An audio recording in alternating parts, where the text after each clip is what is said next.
আসসালামু আলাইকুম। অবশেষে এইমাত্র প্রকাশ করা হলো ১৯তম শিক্ষক নিবন্ধন সার্কুলার, অর্থাৎ বেসরকারি শিক্ষক নিবন্ধনের ১৯তম এনটিআরসি সার্কুলার প্রকাশ করলো এনটিআরসি ৮ ফেব্রুয়ারি ২০২৫। সম্মানিত ভিউয়ার্স, চলুন এ বিষয়ে জেনে নিয়ে আরও বিস্তারিত।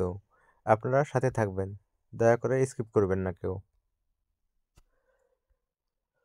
সকল চাকরি প্রত্যাশীদের জন্য বিরাট সুখবর দিল বেসরকারি শিক্ষক নিবন্ধন ও প্রত্যয়ন কর্তৃপক্ষ। ১৯তম শিক্ষক নিবন্ধন পরীক্ষা সার্কুলার কবে প্রকাশ করা হবে সেই বিষয়ে চূড়ান্ত সিদ্ধান্ত জানালো বেসরকারি শিক্ষক নিবন্ধন ও প্রত্যয়ন কর্তৃপক্ষ এনটিআরসি। এবারে ১৯তম শিক্ষক নিবন্ধন পরীক্ষার সার্কুলারে আনা হয়েছে বেশ কিছু নিয়ম নীতি। ভিউয়ার্স, ১৯তম শিক্ষক নিবন্ধন সার্কুলার মার্চেই প্রকাশ করা হবে। যাই হোক, আজকের ভিডিও এ পর্যন্ত। সবাই ভালো থাকবেন। ধন্যবাদ সবাইকে। আসসালামু আলাইকুম। আল্লাহ হাফেজ।